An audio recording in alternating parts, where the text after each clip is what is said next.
പരിശുദ്ധ മാതാവിനും തിരുക്കുമാരനും ഒരായിരം നന്ദി. മാതാവിൻ്റെ തിരുസന്നിധിയിൽ നിന്ന് സാക്ഷ്യം പറയണമെന്നുള്ളത് എനിക്ക് ഭയങ്കര ആഗ്രഹമായിരുന്നു. ഞാൻ 2019 മുതൽ ഉടമ്പടിയിൽ നിലകൊള്ളുന്നതാണ്. എനിക്ക് വലുതും ചെറുതുമായ ഒട്ടേറെ അനുഗ്രഹങ്ങൾ മാതാവിൽ നിന്ന് കിട്ടിയിട്ടുണ്ട്. ഞങ്ങൾ ഒരു 7 വർഷത്തോളമായി ഒരു കാറ് കയറുന്ന വഴിയുള്ള ഒരു സ്ഥലത്തിന് വേണ്ടി പ്രാർത്ഥിക്കുന്നുണ്ടായിരുന്നു.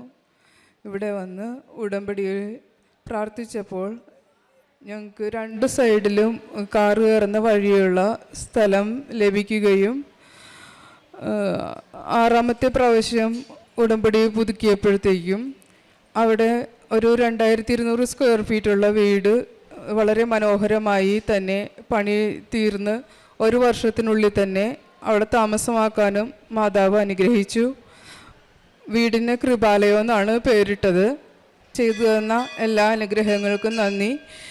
പിന്നെ എനിക്ക് പറയാനുള്ളത്, എൻ്റെ അനിയന് ക്യാൻസർ ആയിരുന്നു.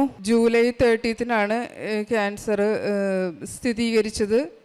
അതിനുശേഷം വളരെ വിഷകരമായ അവസ്ഥയിൽ കൂടെ കടന്നു പോയെങ്കിലും മാതാവ് അവനെ വേണ്ടുവോളം അനുഗ്രഹിച്ചു. അത് തോമസ് തന്നെ പറയും. ഈശോ മിശിഹായ്ക്ക് സ്തുതിയായിരിക്കട്ടെ. എൻ്റെ പേര് തോമസ് മാമ്പള്ളി. ഞങ്ങൾ ഡൽഹിയിൽ നിന്നാണ് വരുന്നത്. ചേച്ചി പറഞ്ഞതുപോലെ ജൂലൈ 30-ാം തീയതി 2024 ജൂലൈ 30-ാം തീയതി എനിക്ക് കോളറക്ടൽ ക്യാൻസർ ഡയഗ്നോസ് ചെയ്തു. അത് കഴിഞ്ഞിട്ട് ചികിത്സയുടെ ഭാഗമായിട്ട് ഡൽഹിയിലെ ഓൾ ഇന്ത്യ സയൻസ് മെഡിക്കൽ കോളേജിൽ ചെന്നപ്പോൾ അവിടെ പല സാങ്കേതിക ബുദ്ധിമുട്ടുകളുണ്ട്. നമുക്ക് ഓപ്പറേഷൻ നടക്കാതെ വരികയും അതിൻ്റെ ഫലമായിട്ട് നമ്മൾ അടുത്തൊരു പ്രൈവറ്റ് ഹോസ്പിറ്റലിലേക്ക് പോവുകയും ചെയ്തു. അവിടെയും പല ബുദ്ധിമുട്ടുകളും എനിക്ക് അനുഭവപ്പെട്ടു. അതായത് ഡോക്ടറെ ഡേറ്റ് കിട്ടാനുള്ള ബുദ്ധിമുട്ട്, സാമ്പത്തിക പ്രശ്നങ്ങൾ, ഇതൊക്കെ ഞാൻ ചേച്ചിമാരായിട്ട് ഷെയർ ചെയ്യുമായിരുന്നു. അപ്പോൾ അവർ ഉടമ്പടി എടുത്തു. അവരെന്നോട് പറഞ്ഞു, നീ ധൈര്യമായിട്ടിരിക്കെ, മാതാവ് എല്ലാം നടത്തിക്കോളും. അതിൻ്റെ ഫലമായിട്ട് എത്രയും പെട്ടെന്ന് തന്നെ ഏറ്റവും അടുത്തൊരു ഡേറ്റിൽ സെപ്റ്റംബർ 4-ാം തീയതി എനിക്ക് സർജറിക്ക് ഡേറ്റ് കിട്ടുകയും ഏകദേശം 9.5 മണിക്കൂർ എടുത്തൊരു സർജറി ആയിരുന്നു. ഈ സർജറിക്ക് ശേഷം എനിക്ക് കൊളസ്റ്റമി ബാഗ് ഇടേണ്ടതായിട്ട് വരുമെന്നാണ്, മിക്കവാറും വരും, 90% കൊളസ്റ്റമി ബാഗ് ഇടേണ്ടതായിട്ട് വരുമെന്നാണ് പറഞ്ഞത്. അപ്പോഴും എനിക്ക് ഒത്തിരി വിഷമമായിരുന്നു. കാരണം ട്രാവൽ ചെയ്യാനും ജോലിക്ക് പോകാനൊക്കെ ഉള്ള ബുദ്ധിമുട്ട്. അപ്പോൾ ഞാൻ ചേച്ചിമാരോട് അപ്പോഴും പറയുമായിരുന്നു. അപ്പോൾ അവർ പറഞ്ഞു, ഉടമ്പടിയാണ് എടുത്തിരിക്കുന്നത്, ധൈര്യമായിട്ടിരിക്കുക, അങ്ങനെ ഒന്നും ഉണ്ടാവില്ല. എനിക്ക് സർജറിക്ക് ശേഷം എൻ്റെ ബോധം വന്നപ്പോൾ ഞാൻ ആദ്യം വൈഫിനോട് ചോദിച്ചത് ട്യൂബ് ഇട്ടിട്ടുണ്ടോ എന്നാണ്. അപ്പോൾ അവൾ പറഞ്ഞത് ട്യൂബ് ഇട്ടിട്ടില്ല, മാതാവ് വലിയൊരു അനുഗ്രഹമാണ് തന്നത്. കാരണം ഏകദേശം 16 സെൻറ്റിമീറ്ററോളം എൻ്റെ സിഗ്മോയിഡ് കോളൻ, അതായത് വൻകുടലിന് താഴെ നിന്ന് മുറിച്ച് മാറ്റി. അങ്ങനെയുള്ള അങ്ങനെയുള്ള അവസ്ഥയിൽ കൊളസ്റ്റമി ബാഗ് ഇടാനാണ് സാധാരണ പതിവ്. പക്ഷേ മാതാവ് അതിൽ നിന്ന് തന്നെ ഒഴിവാക്കി തന്നു. അതിനുശേഷം എനിക്ക് കീമോതെറാപ്പി സ്റ്റാർട്ട് ചെയ്തു. മാതാവിൻ്റെ കൊന്തമാസത്തിൽ, മാതാവിൻ്റെ 8 നോമ്പിൽ തന്നെയാണ് എൻ്റെ ഓപ്പറേഷൻ നടന്നത്. കൊന്തമാസമാണ് എൻ്റെ കീമോതെറാപ്പി സ്റ്റാർട്ട് ചെയ്തത്. കീമോതെറാപ്പി ചെയ്തപ്പോഴും എനിക്ക് സഹിക്കാൻ പറ്റാത്ത വേദനയായിരുന്നു. ഞാൻ ഈശോ മറിയ ഔസേപ്പേ എന്നുള്ള പ്രാർത്ഥനയൊക്കെ ചൊല്ലി മരിക്കാൻ വേണ്ടി തയ്യാറെടുക്കുകയായിരുന്നു. അപ്പോൾ എൻ്റെ ചേച്ചിമാർ തന്നെ, ജിസ്നേച്ചിയും, ജിസ്നേച്ചിൻ്റെ വൈഫിൻ്റെ ചേച്ചിയാണ്.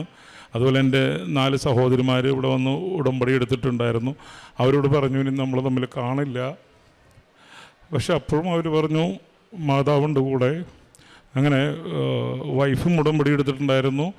എനിക്ക് വേദന വരുമ്പോഴൊക്കെ വൈഫ് എനിക്ക് ഉപ്പ് തിന്നാൻ തരുമായിരുന്നു. ഞാനപ്പോഴൊക്കെ ഒത്തിരി വഴക്കുണ്ടാക്കുമായിരുന്നു. ഒരു വെള്ളം പോലും ഇറക്കാൻ പറ്റാത്ത അവസ്ഥയിൽ ഞാൻ അങ്ങനെ ഉപ്പ് തിന്നുമെന്നൊക്കെ പറഞ്ഞിട്ട്. പിന്നെ സർജറി ചെയ്ത ഭാഗത്തും എൻ്റെ രക്തത്തിൻ്റെ അവിടെ, മലദ്വാരത്തിൻ്റെ അവിടെയൊക്കെ അവൾ ഈ എണ്ണ പുരട്ടുമായിരുന്നു. അപ്പോഴും ഞാൻ ഒത്തിരി വഴക്കുണ്ടാക്കുമായിരുന്നു. കാരണം എനിക്ക് സഹിക്കാൻ പറ്റാത്ത വേദനയായിരുന്നു. മരിക്കാൻ വേണ്ടി പ്രാർത്ഥിക്കാനാണ് ഞാൻ എല്ലാവരോടും പറഞ്ഞിരുന്നത്. പക്ഷേ എനിക്ക് ജീവിതം മാതാവ് തിരിച്ചു തന്നു. ചേച്ചിമാരെല്ലാം പറഞ്ഞ പോലെ തന്നെ എനിക്ക് ഒത്തിരി അനുഗ്രഹം ഉണ്ടായി. എന്നെ കണ്ടു കഴിഞ്ഞാൽ ഇപ്പോൾ എൻ്റെ ഫ്രണ്ട്സും മറ്റുള്ളവരെല്ലാം പറയുന്നത്, നീ ഒരു ക്യാൻസർ രോഗിയായിരുന്നു എന്ന് വിശ്വസിക്കാൻ പറ്റുന്നില്ല എന്നാണ്. കാരണം എൻ്റെ ഒരു മുടി പോലും പോയില്ല, ഒരു നഖത്തിനൊരു കളർ ചേഞ്ച് പോലും സംഭവിച്ചില്ല. ആർക്കും, ഡോക്ടർമാർ പോലും വിശ്വസിക്കാത്ത തരത്തിലാണ് എനിക്ക് റിക്കവറി സംഭവിച്ചത്. മരണത്തിൽ നിന്നാണ് ഞാൻ കയറി വന്നത് മാതാവിൻ്റെ മടിയിലേക്ക്. Thank you. കാരുണ്യപ്രവർത്തികളായിട്ട് ചെയ്തിരുന്നത് എന്നെക്കൊണ്ട് പറ്റുന്ന പോലെ ചെറിയ രീതിയിലുള്ള സാമ്പത്തിക സഹായം പാവങ്ങൾക്ക് ഞാൻ ചെയ്തിരുന്നു. പിന്നെ പത്രം ഇവിടെ വന്ന് വാങ്ങിച്ചുകൊണ്ട് പോയി വീട്ടിൽ ചെന്ന് വിശ്വാസ പ്രമാണം ചൊല്ലി പ്രാർത്ഥിച്ച്, മാതാവേ ഈ പത്രം എത്തുന്ന വീടുകളിൽ മാതാവിൻ്റെ ഒരു അനുഗ്രഹം അവർക്ക് ഉണ്ടാവണേ, എപ്പോഴും അവരുടെ കൂടെ ഉണ്ടാവണേ എന്ന് ഞാൻ പ്രാർത്ഥിച്ചിട്ടാണ് കൊടുത്തിരുന്നത്. കൂടാതെ എൻ്റെ എല്ലാ പ്രതിസന്ധി ഘട്ടങ്ങളിലും ഞാൻ മാതാവിനെ വിളിച്ചപേക്ഷിക്കും. എവിടെ പോയാലും നെറ്റിയിൽ തൈലം പുരട്ടി പ്രാർത്ഥിച്ച്, മാതാവേ ഞാൻ ഒറ്റക്കാണ് പോണത്, മാതാവ് എൻ്റെ ഒപ്പം വന്നോട്ടാ എന്ന് പറഞ്ഞ് പ്രാർത്ഥിച്ചാണ് ഞാൻ വീട്ടിൽ നിന്ന് ഇറങ്ങാറുള്ളത്. എൻ്റെ എല്ലാ കാര്യങ്ങളും അമ്മ മാതാവ് സാധിച്ചു തരുന്നു. ഇത്രയും അനുഗ്രഹങ്ങൾ ചെയ്ത മാതാവിനും തിരുക്കുമാരനും 1000 നന്ദി. അമ്മ മാതാവിന് 1000 നന്ദി. ഞാൻ 2022 ആദ്യമായി ഉടമ്പടി എടുക്കുന്നത്. അന്ന് ഞങ്ങൾക്ക് സ്വന്തമായൊരു വീടില്ല. അതാണ് ഞാൻ ആദ്യം നിയോഗം വെച്ചത്. പിന്നെ ഞങ്ങൾക്ക് സ്വന്തമായ ബിസിനസ്സാണ്. കൊറോണ സമയത്ത് ബിസിനസ് എല്ലാം തകർന്ന് നാട്ടിൽ നിൽക്കേണ്ട അവസ്ഥ വന്നു. ആ ഒരു സന്ദർഭത്തിലാണ് ഞാൻ ആദ്യമായി ഉടമ്പടി എടുക്കുന്നത്. അന്ന് എനിക്ക് ഉടമ്പടിയെക്കുറിച്ചോ കൃപാസനത്തെക്കുറിച്ചോ ഒന്നും ഒരു അറിവും ഉണ്ടായിരുന്നില്ല. എൻ്റെ നാത്തൂനും എൻ്റെ ചേച്ചിയും വഴിയിട്ടാണ് ഞാൻ കൃപാസനത്തെക്കുറിച്ച് അറിയുന്നതും ഇവിടെ വന്ന് ഉടമ്പടി എടുക്കുന്നതും. ഉടമ്പടിയിലിരിക്കുമ്പോൾ തന്നെ ഞങ്ങൾക്ക് വീട് പണി പൂർത്തിയാക്കാനും വളരെ പെട്ടെന്ന് തന്നെ പരതാമസം നടത്താനും ഒക്കെ സാധിച്ചു. ആ സമയത്തും ഞങ്ങൾ ഫിനാൻഷ്യലി നല്ല സ്ട്രഗിളിങ്ങിൽ തന്നെയായിരുന്നു. അത് കഴിഞ്ഞ് കുട്ടികൾക്ക് ഇവിടെ പഠിക്കാൻ പറ്റാതെ വന്നു കഴിഞ്ഞിട്ട് ഞങ്ങൾ ഡൽഹിക്ക് തന്നെ തിരിച്ചു പോവുകയാണ് ഉണ്ടായത്. ആ സമയത്തും ബിസിനസ് പച്ചപിടിപ്പിക്കാനുള്ള തിരക്കിൽ തന്നെയായിരുന്നു. ഉടമ്പടി ഇടയ്ക്ക് വെച്ച് മുറിഞ്ഞു പോയി, എനിക്ക് പൂർത്തീകരിക്കാൻ സാധിച്ചില്ല. അതിനുശേഷം വീണ്ടും രണ്ടാമത്തെ കൊറോണയ്ക്ക് ഞങ്ങൾ വീണ്ടും നാട്ടിൽ വരികയും വീണ്ടും ഞാൻ ഇവിടെ വരികയും പ്രാർത്ഥിക്കുകയും ചെയ്തു. അന്ന് ഉടമ്പടി എടുത്തില്ല. അത് കഴിഞ്ഞ് നാത്തൂൻ്റെ കൊച്ചിന് ഒരു ആവശ്യം വന്നപ്പോൾ അതുമായിട്ട് ബന്ധപ്പെട്ടാണ് ഞാൻ വീണ്ടും കൃപാസനത്തിൽ വരുന്നതും പ്രാർത്ഥിക്കുന്നതും ഒക്കെ. എൻ്റെ ഹസ്ബൻഡിന് ഈ രോഗം ഞങ്ങൾ അറിയുന്നില്ല. ആൾക്ക് പൈൽസ് ആണെന്ന്, വയറിനുള്ള ബുദ്ധിമുട്ടൊക്കെ കണ്ടപ്പോൾ പൈൽസ് ആണെന്നാണ് കരുതിയിരുന്നത്. ഇടയ്ക്കിടെ ലൂസ് മോഷൻ, ചിലപ്പോൾ ഒക്കെ ബ്ലീഡിങ്, അങ്ങനെ വയറിന് ബന്ധമായിട്ട് പല പ്രശ്നങ്ങളൊക്കെ ആയിട്ട് നടക്കുമായിരുന്നു. ഞങ്ങൾക്കത് തിരിച്ചറിയാൻ പറ്റിയില്ല. ഇത് ഡയഗ്നോസ് ചെയ്ത ശേഷം സത്യം പറഞ്ഞാൽ എനിക്ക് പ്രാർത്ഥിക്കാൻ പറ്റുന്നുണ്ടായിരുന്നില്ല. ലൈഫ് ഒരു ക്വസ്റ്റ്യൻ മാർക്ക് പോലെയാണ് എൻ്റെ മുമ്പിൽ നിന്നിരുന്നത്. എനിക്ക് 2 മക്കളാണ്. മൂത്താൾ 9ാം ക്ലാസ്സിൽ, രണ്ടാമത്തെ ആൾ 3ാം ക്ലാസ്സിൽ. ഞാനിത് മുന്നോട്ട് എങ്ങനെ കൊണ്ടുപോകും? വളരെ ചിലവേറിയ ചികിത്സയാണ്. എന്ത് ചെയ്യണമെന്നറിയാതെ വന്നപ്പോൾ ഞങ്ങൾ 2 കുടുംബങ്ങളും ഞങ്ങളോട് കൂടെ നിന്ന് പറഞ്ഞു, എന്ത് വന്നാലും നമ്മൾ ചികിത്സിക്കും, അവനെ രക്ഷപ്പെടുത്തും, നീ നന്നായി പ്രാർത്ഥിക്കുക. സത്യം പറഞ്ഞാൽ ഓർമ്മ വെച്ച കാലം തുടങ്ങി ഞാൻ ചൊല്ലുന്ന പ്രാർത്ഥനയാണ് നന്മ നിറഞ്ഞ മറിയമേ. എനിക്കത് ഉച്ചരിക്കാൻ പോലും പറ്റുന്നുണ്ടായിരുന്നില്ല. ഡോക്ടറെ കണ്ടു. എയിംസിലാണ് ഞങ്ങൾ ആദ്യം പോയത്. ഒരുപാട് ബുദ്ധിമുട്ടുകൾ വന്നു. ഞങ്ങൾ സർജറിക്ക് ഫിക്സ് ചെയ്ത ഡേറ്റിൽ ഒരു ഡോക്ടറുടെ ഇത് വന്നിട്ട് ആ സമയത്ത് എല്ലാം സ്ട്രൈക്ക് വന്നു. ഞങ്ങൾക്ക് സർജറി അന്നേരം നടത്താൻ പറ്റാതെ വന്നു. അത് കഴിഞ്ഞിട്ട് രണ്ടും കൽപ്പിച്ച് പ്രൈവറ്റ് ഹോസ്പിറ്റലിൽ പൈസയുടെ ബുദ്ധിമുട്ട് ഓർത്തിട്ടാണ് ഞങ്ങൾ എയിംസിൽ ആദ്യം പോയത്. അത് കഴിഞ്ഞ് അവിടെ നടത്താതെ വന്ന് പ്രൈവറ്റ് ഹോസ്പിറ്റലിൽ എന്ത് വന്നാലും ചെയ്യാമെന്നുള്ള ഇതിൽ തന്നെ ചേച്ചിമാരെൻ്റെ കൂടെ നിന്നു. അവർ പറഞ്ഞു എന്തായാലും പ്രൈവറ്റിൽ നമുക്ക് നടത്താം. അങ്ങനെ വന്ന് ഞങ്ങൾ ഇന്ദ്രപ്രസ്ഥ അപ്പോളോ ഹോസ്പിറ്റലിനെ സമീപിച്ചു. അവിടെ ചെന്നു. ആ ഡോക്ടറുടെ ഡേറ്റ് കിട്ടാൻ ഭയങ്കര ബുദ്ധിമുട്ടാണെന്ന് അറിഞ്ഞായിരുന്നു. എന്നാലും ഏറ്റവും ബെസ്റ്റാണല്ലോ നമ്മൾ നോക്കുകയുള്ളൂ. അങ്ങനെ അവിടെ ചെന്ന് ഡോക്ടറെ കണ്ടു കഴിഞ്ഞപ്പോഴാണ് അസുഖത്തിൻ്റെ തീവ്രത നമ്മൾ അത്രയും മനസ്സിലാക്കുന്നത്. കൊളറക്ടൽ ക്യാൻസർ ഏറ്റവും വേഴ്സ്റ്റ് സ്റ്റേജാണ്, അഡ്വാൻസ്ഡ് ആണ് വന്നിരിക്കുന്നത്. 3rd സ്റ്റേജ് കവറപ്പ് ആവുകയാണ്.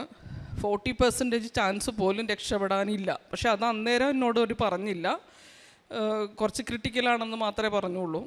പക്ഷേ എൻ്റെ നാത്തൂമാർ, അവരോട് ഡോക്ടർ കമ്മ്യൂണിക്കേഷൻ ഉണ്ടായിരുന്നു. അവർ നഴ്സസാണ്, ഒരാൾ ഓസ്ട്രേലിയ ഒരാൾ ഇറ്റലിയിലുമാണ്. 2 പേരോടും കമ്മ്യൂണിക്കേറ്റ് ചെയ്തിരുന്നു.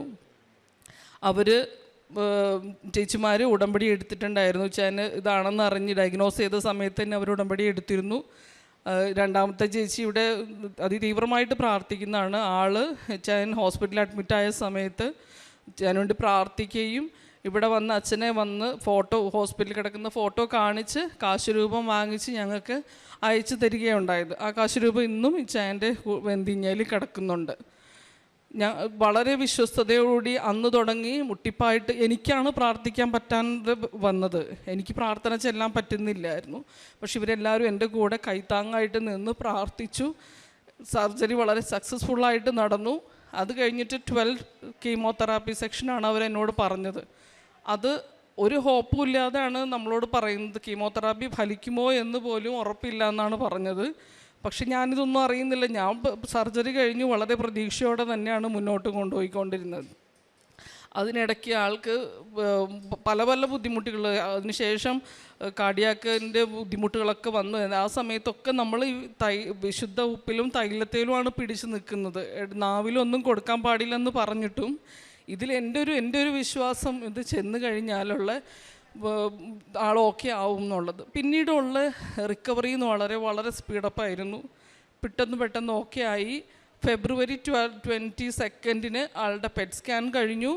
ഇന്ന് ഈ ചായൻ്റെ ശരീരത്തിൽ ഒരു ക്യാൻസർ സെല്ല് പോലും അവശേഷിക്കുന്നില്ല. ഇത്രയും വലിയൊരു അനുഗ്രഹം ഞങ്ങളുടെ കുടുംബത്തിന് തന്ന അമ്മ മാതാവിനോട് എത്ര നന്ദി പറഞ്ഞാലും മതിയാവില്ല. Thank you so much.